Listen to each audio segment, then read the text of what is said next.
This story has been recorded at an Addictive Eaters Anonymous meeting in New Zealand. You can email us at contact@aeanz.org.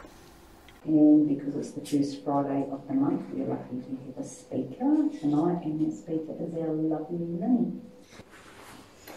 Yeah, thanks, Joanne. My name is Lynnette, and I'm an addictive eater.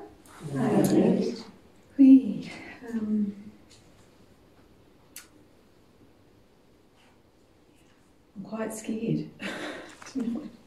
We've had a busy day and not half enough time to think about what I'm going to say. But I'm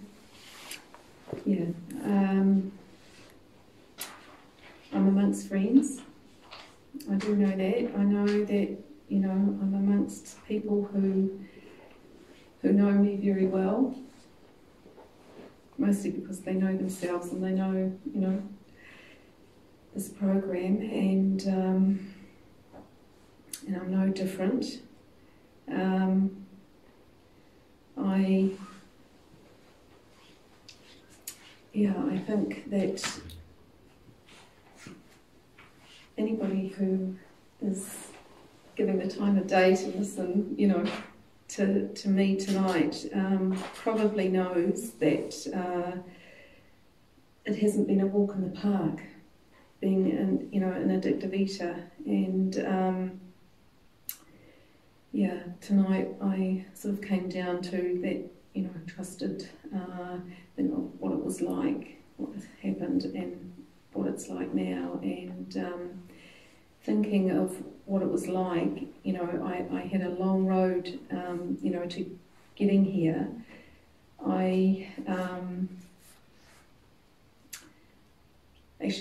The last meeting a meeting I went to this week, I was hearing people talk about how in the disease they had very little consideration for other people, and I had been looking at a photo of myself when I was 17. I was going off to the school ball. I'd had a nice outfit on. I'd just finished it half an hour before the school ball. Last minute. I was going with the head boy,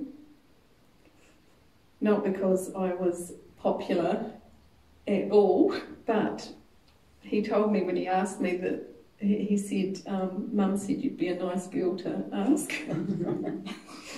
And so looking at this photo, I just had the end of year prize giving, and I got the citizenship award for the school. And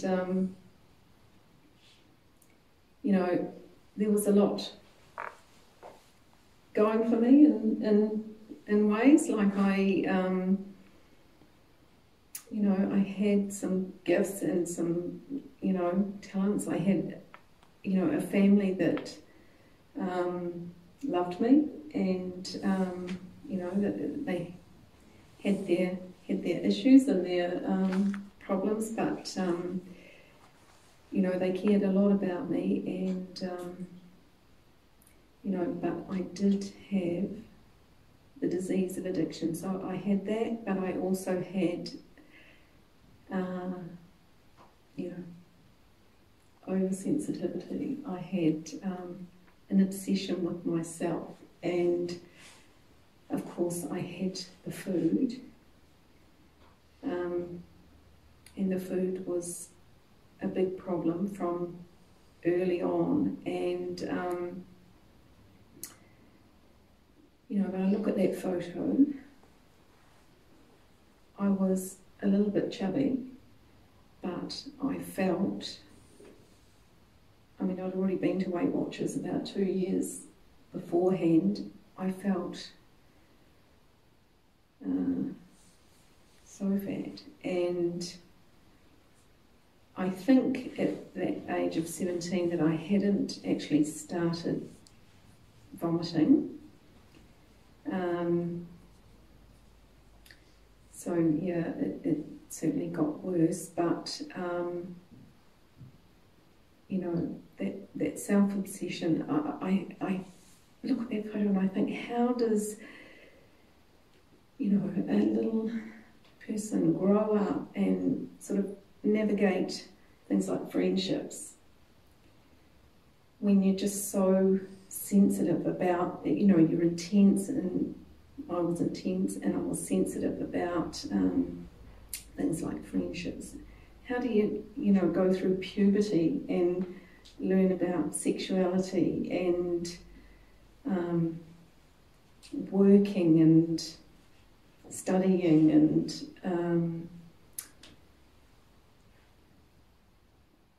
you know, belonging in a family and relationships and things like that. And when, you know, I was relying on myself. You know, I didn't have a faith or a belief in a higher power, or knowing that, you know, everything was going to be okay. I was self-reliant, self-sufficient, and full of fear. And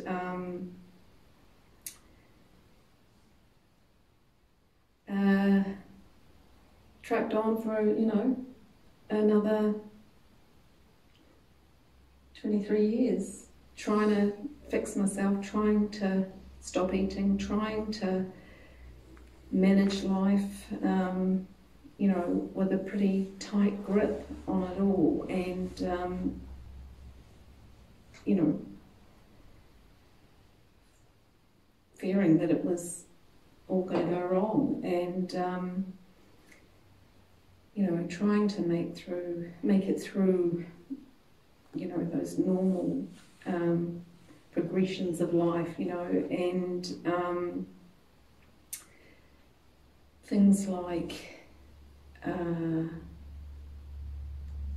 know, maybe motherhood. Well, you know, I just ruled that out because, you know, I was,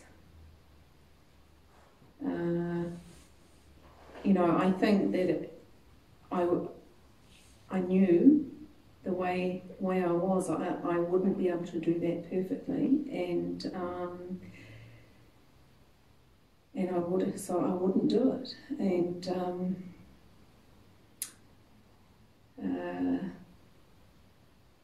you know, many years kind of passed, and somebody said to me, you know, when things are too well planned, God steps in, and God did step in that department, and I did, well, I was going to say, oh, I haven't said that I got married, oh, but I didn't. I did have, I was pregnant, and, you know, even things like deciding to get married, you know, I didn't have a clean, free way to do that, you know. It was just, it was a lot of thinking, a lot of old ideas, a lot of not being able to, you know, do something that you're never going to, that you've said you're never going to do, or, you know, so it wasn't easy, and anyway,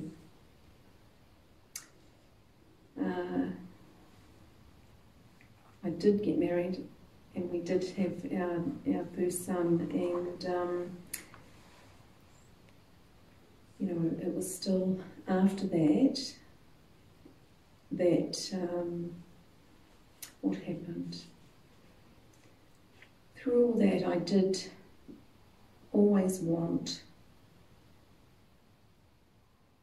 things to, you know, I wanted to be able to fix things, and I knew, you know, I had a very big battle with the weight and the food, but I also wanted to, I actually wanted to find peace. I wanted to have a way to be peaceful, and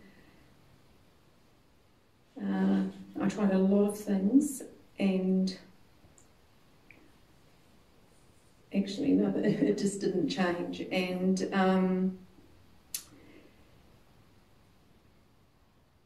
yeah, I'm trying to find the words of what happened. I believe it was, you know, the beginning of God getting me ready for this program, where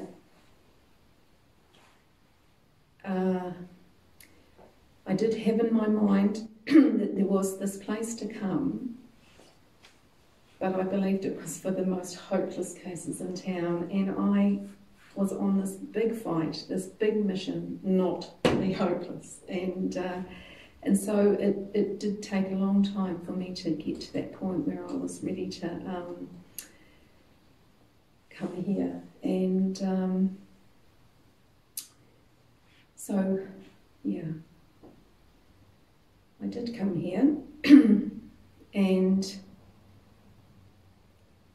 thankfully you were all here. Most of you were all here that very first day that I came, and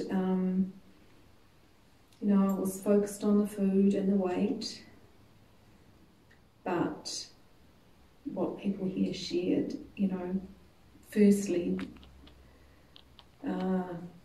you know, spoke to me about that obsession, about that food, about the weight, but, you know, it spoke to me very deeply, you know, about a lot more, about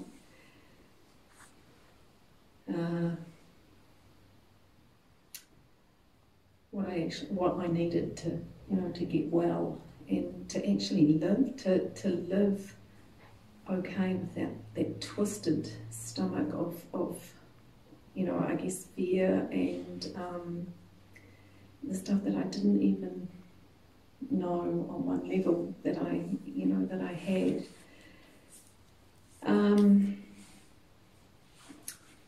So basically what happened was I was ready, you know, to listen and to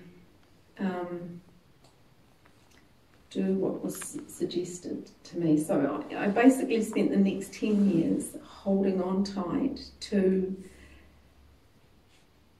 my food plan, my meetings, of course my sponsor, and thankfully, you know, what I heard from my sponsor and in meetings was about, you know, how people had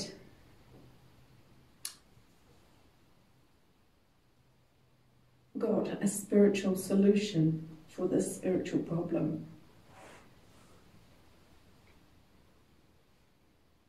And thankfully,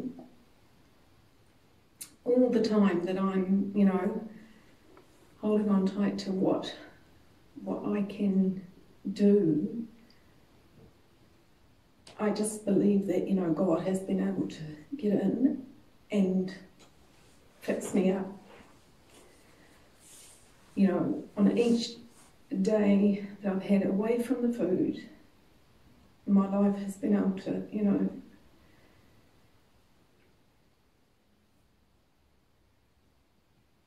get better. And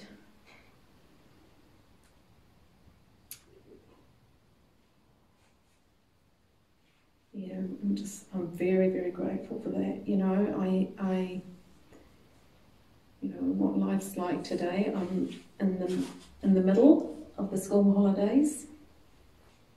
Yesterday, you know, we have a very busy life. We have a lot going on, and their father had given them some money to buy something, lollies, at the supermarket, and we'd been busy.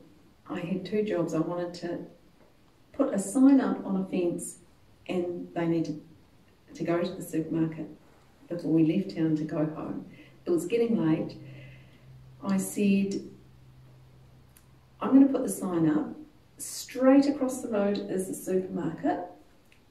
There's lights to go across the road. How about you go over to the supermarket and while I'm doing this job? And I could, you know, in the drive to go there, I could see one of my wee boys thinking about this, and he said, actually, I'm not going to go to the supermarket now. And he said, I'm all right to be at the supermarket by myself if I know you're in another aisle. And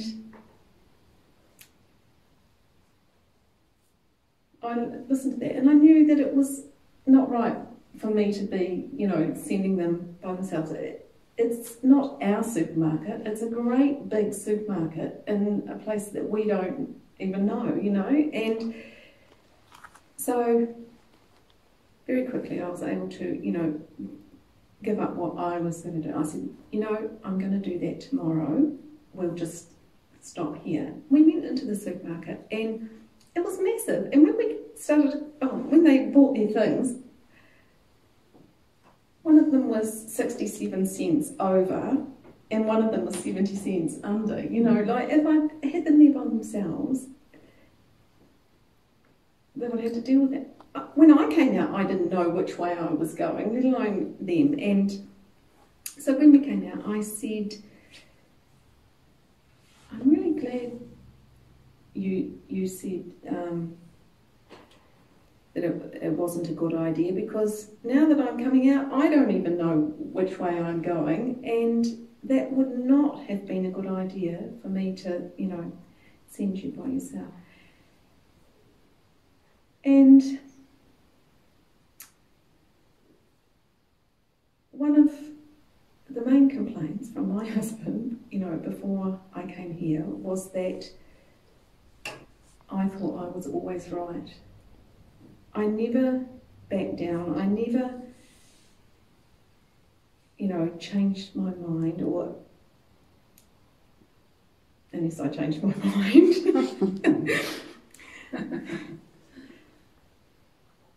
But, you know, I've got this wee boy who can trust me to listen to him, and it means a lot to me that I get, you know, to not have to be in control of everything.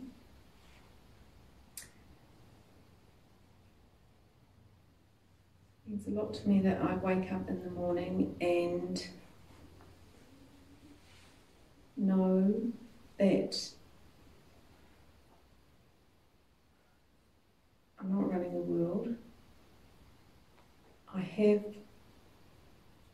got God, and I don't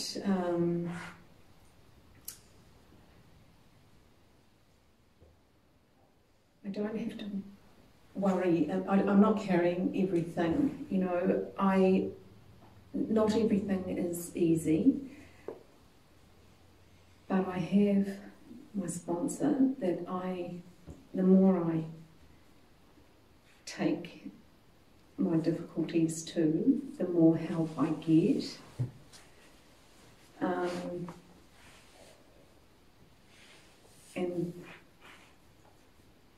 And the more help I get, the more I can rely on my higher power. I have listened to something recently that you know, that was saying in the most difficult times, you know, use it to go to God. And you know, what I heard was, you know, what is, you know, who is more likely to turn to God? Somebody that's got, you know, a completely comfortable life, or somebody who's, for example, wrongly accused of a serious crime and is kept for years in solitary confinement or whatever, who is most likely to have to, turn to their higher power? And, I have my difficulties, and instead of me thinking, I've made mistakes, or this is wrong, or this is going wrong, or actually I can just use it to know I can't deal with this, I can't fix this, I can't sometimes even cope with it. And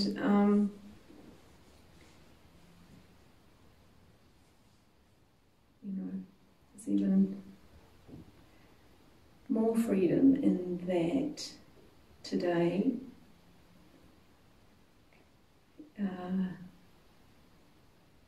It has not been all about the food for me, and the freedom is coming because actually today, when I think of the worst possible things that could happen, I know that I'm not alone. I'm here. I've got the program, and I've got my higher power. I've got the feeling that everything is going to be okay in the end, and if it's not okay, it's not the end. It doesn't have to be the perfect life.